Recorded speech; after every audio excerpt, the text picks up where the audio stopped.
The title of today's sermon, Nothing is Wasted, Nothing is Lost, comes from a friend of mine who has since passed away, Glenn V. Weiberg. He lost a young adult son, and this title and even the text came from a sermon he preached to his congregation at Salem Covenant Church in Brighton, Minnesota, several weeks after the death of his son. Nothing wasted, nothing lost.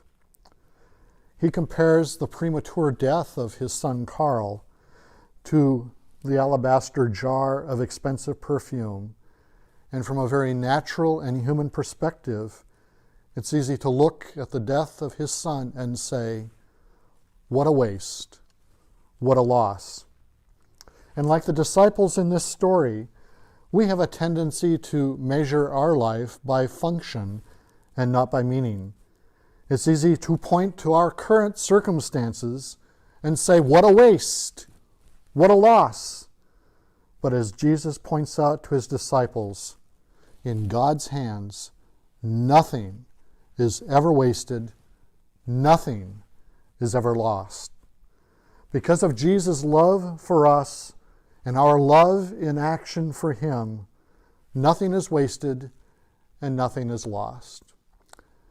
I realize that some of you are watching this sermon and this worship service from home in a very comfortable place. I have to confess to you, I'm in an uncomfortable place preaching before a camera and Pastor Jeff G. on a Friday afternoon. But I want you to understand that this text can be summed up in one word, and that is love. L-O-V-E. Love for Jesus and love for others. Because Jesus loves us, he comes into our home.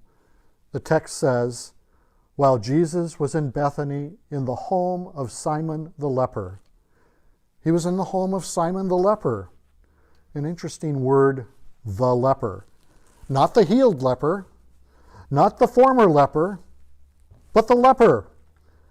And Jesus was in the home of an outcast in a gathering of untouchables.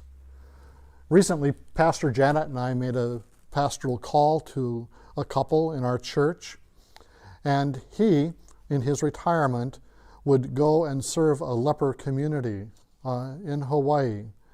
And each morning he would fly in to the valley and work on the sanitation and hydration systems in that colony.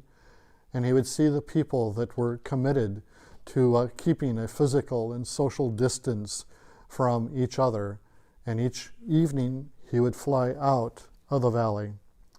Jesus was in the home of Simon the leper. And Matthew doesn't call Simon a healed or former leper. And what Matthew wants us to see is that Jesus' love for others compelled him to go into their homes.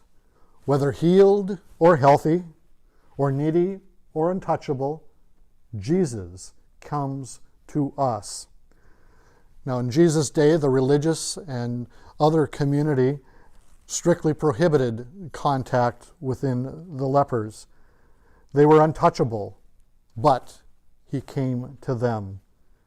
His love for the untouchable, for the unhealed, was not wasted or lost. This week, our whole world has been shaken by the vocabulary of separation and distance and physical isolation. Social distancing and shelter in place are now part of our daily conversation. We live in the uncertainty of a virus that can kill us or those closest to us. And we ask, is it I? Am I a carrier? Is it going to fall on me? And in the reality of separation and of isolation and social distancing, the good news is that Jesus comes into our home, comes into our living room, comes and offers himself. He loves us enough to get mixed up in our humanity and our lives. The good news is Jesus comes to our home. As I'm preaching this sermon, there is an empty chair in this room. And one of our spiritual direction practices is to imagine an empty chair in your room, and that in that Jesus is sitting and observing and listening to our heart and listening to our prayers, listening and living with us, meeting us right where we are. So kids, think of this. If Jesus were to come to your home right now, look around the room, where would Jesus sit? Imagine that he stayed for dinner. Where would he sit at the table? Who would be sitting next to him as he ate with you? Or even think about Jesus spending the night at your house. Do you have a special space in your home, a guest room where Jesus might stay or sleep? Or maybe you would have to give up your room to allow Jesus to be there. Just like Jesus came to Simon the leper, he comes into our own homes right now. The O in love is we show our love for Jesus in what we offer to him. A woman came to him with an alabaster jar of very expensive perfume, which she poured on his head as he was reclining at the table. Let's not lose the significance of this. A woman came into a group of men and poured out her love and appreciation for Jesus. It seems like in the whole gospel story, according to Frederick Dale Buhner, that women were on the front line of both receiving Jesus and the good news of Jesus. Certainly in the Christmas story, it was Mary who heard the good news first. And in this story, during Passion Week, when Jesus was headed to the cross to die, it was a woman who anoints him and prepares him for burial. And on that glorious first Easter Sunday, who were the preachers? Who were the first preachers on that day? But a group of women. This story is included in all of the other Gospels with some differences. In Luke and John, the woman anoints Jesus' feet. But here and in the Gospel of Mark, she anoints the top of Jesus' head, coronating, much like you would a king. And in the Gospel of Mark, we learn that the value of this perfume was the equivalent to 300 days' wages. That's almost an entire year. Kids, if you could imagine your dad or your mother taking all that they earned in 1 year in order to provide for your entire household, that's what this woman did in giving herself to Jesus. A good example for all of us now is in what way are we offering ourselves to the untouchable and to the needy, to those in our community at this time that are in need of help from the outside. Pastor Jeff G. has provided a form that you can go online and say, these are things that I can do, these are skills that I can have, or that I have, that I can offer to others at this time. And this is already beginning to generate a response. And we need people that are willing to do. We also need people that are willing to say, help. And so if you need help, please let the church know, because there are volunteers that want to come to you in this time of social distancing and sheltering in place, this time of isolation from others, does not necessarily mean that you have to be cut off from the love and the care of a church community that loves you. Have you ever thought of your offering as smelling like Jesus? Smelling like Jesus. 2 Corinthians 2:15 expresses it this way: our offering to God is this: we are the sweet smell of Christ among those who are being saved and among those who are being lost. And the Living Bible puts it this way: as far as God is concerned, there is a sweet, wholesome fragrance in our lives. It is the fragrance within us, an aroma to both the saved and the unsaved around us. When we offer love and care for others, we smell like Jesus. Think about that. This is one of my wife's perfumes, and she typically wears perfume that I like the smell of. And I can smell it. That smells like Judy. Maybe you have some perfume or cologne in your home right now. Does it remind you of someone? Does it remind you of your mother, another loved one, a friend? And when you smell that, you think, that reminds me of them, of someone that I know loves me and that I love. Several years ago, I took a workshop class on tasting. And I learned in that tasting class that for children, our sense of taste and smell is fully developed when we're 3 years old. Any 3-year-olds out there? Your sense of taste and smell is already being developed. And you already are able to tell others the things that you like and that you don't like. And I thought about that in terms of the aroma of Christ.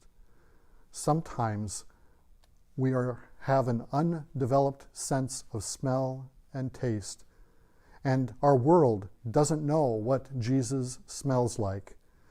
And it is by our love and our action that allows others to look at our life and say, so that's what Jesus smells like.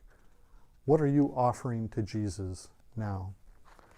And finally, we come to the value.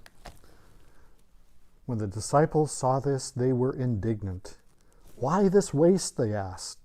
This perfume could have been sold at a high price and the money given to the poor. Why this waste? All 4 Gospels share this story, and yet each one has a different voice objecting to the woman's outpouring of love and generosity. John says that it was Judas. Mark, the earliest gospel, gave this speech to some. Luke has a Pharisee objecting, but Matthew wants us to know it was the disciples, Jesus' closest followers, who objected. They were furious or indignant. Why this waste? Let's be honest. There's a part of all of us that can understand and agree with the disciples' reasoning. And the use of the woman's gift in this way doesn't make a whole lot of sense. It's over the top. It's irrational. And maybe even irresponsible. Where's Jesus' advocacy of coming to the side of the disciples' objection to use that to serve the needs of the poor? Why this waste? These disciples are the ones who had just recently heard, like you and I did last week, on Jesus' call to care and to compassion and to care for the last, the lost, the little, and the least. Our faith, active in love for others, is an act of love for Jesus. Yet here, when that love is seen in action, they are the ones to object. If the COVID-19 pandemic is teaching us anything, it is the value of what really matters. What we might regard as waste and loss, Jesus receives as an extravagant gift of love. And sometimes the value of our offering will go beyond its functional purpose or monetary value. And in that moment, the disciples objected to the woman's gift because they failed to see her gift as any value beyond a utilitarian function. In reflecting on the premature death of his son Carl, Glenn Weiberg said, "It is easy to judge things in terms of purpose only. Things we can take pride in doing, in possessing, things we can manage and control." And reflecting on the disciples' critique and objection, he echoes their words. This ointment, this life, might have been sold and given to the poor, made to serve some social good for God's sake. But no, purpose is not enough. We live by meaning. Doing is not enough. We live by being, when we know that the meaning and being are encompassed with its purpose. To see that, to know that, is to understand that nothing is wasted, nothing goes down the drain, no sparrow, nothing. And finally, the E, are you keeping track? L-O-V-E. We see that Jesus and the woman are an example of how we care for others. The example of Jesus' love for the woman. He took her side. He became an advocate for her. The text says, aware of this, Jesus said to them, "Why are you bothering this woman?"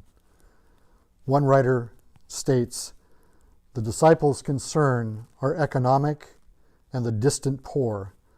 The disciples are willing to hurt a woman who is there for the sake of the poor who aren't. And Jesus' concerns are human and in this present moment. This COVID-19 crisis has the capacity to bring out the best and the worst in us as human beings. It would be easy for us to judge others' motives, to assign blame or responsibility, to second guess. And from this passage we learn, Jesus will have nothing of that. Jesus is an example of taking the side of the woman, advocating for her and defending her from the hostile actions and the reactions of his disciples, his followers, like you and me. Could it be now, in this crisis, we need to follow Jesus' example and take the side of others, especially our Asian American sisters and brothers, who are often singled out and blamed for the virus? How can we advocate for them, defend them, stand up for them? This morning I read the comments of a friend on Facebook, and she writes, "One of my daughter's best friends is from Asian heritage. She works at a local grocery store, putting herself out there to help people as they get the food they need and doing her job. And since the start of the coronavirus, she has experienced racism more than ever. She's had customers comment on people must be looking at me because I'm talking to an Asian. It's remarkable how thoughtless and bold some people are. But what has hurt her even more is when the other people in line say nothing as she is being shamed and harassed. So please, if on the rare times you're out there right now, If you hear any harassment or thoughtless comments being made to anyone, please enact your courage and ask the thoughtless person to stop. I'm not sure whether you mean it or not, but what you are saying to this person is unkind and unwarranted. The intention is not the point. It is how it is being received. We can do better for caring for and about one another as human beings, especially in these difficult days. Blessings as we each strive to be our best selves. Jesus advocated for this woman. Jesus took the side and defended her against the objections of others. Jesus is our example of how to come alongside and stand up and to defend those who are being hurt and abused in this crisis. But there's another example in this text. It's the example of the woman's love for Jesus. Jesus said, "She has done a beautiful thing to me. The poor you will have with you always, but you will not always have me. When she poured out this perfume on my body, she did it to prepare me for burial." This is certainly an example of someone doing their most, their best at a time for Jesus. She gave her best, literally a good work. Jesus speaks this way not only to save the woman's face, but to turn the disciples' attention and ours to the reality of his coming death. Jesus tells his disciples not to just look at this moment, but to look ahead. This is not just about this time and now, but later. What she did now is not for this moment alone. Rather, it is for what lies ahead.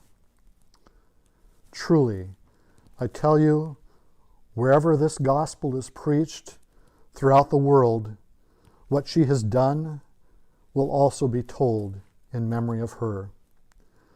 This story is an example by both Jesus and the woman of how we are to care for others at this time.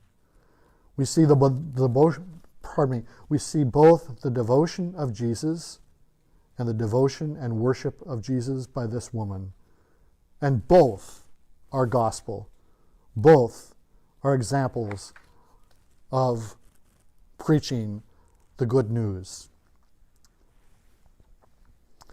Because of Jesus' love for us and our love and action for him, nothing is wasted. Nothing is lost. Jesus' love for us is love in action. And our love for Jesus and our love for those that Jesus loved is our love in action.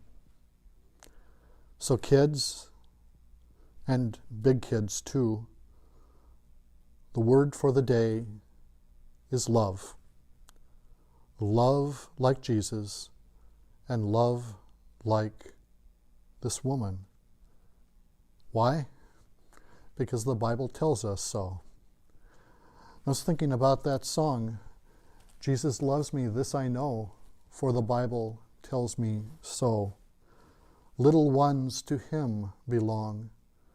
They are weak, but he is strong. Yes, Jesus loves me. Yes, Jesus loves me." But kids, do you know what the second verse says?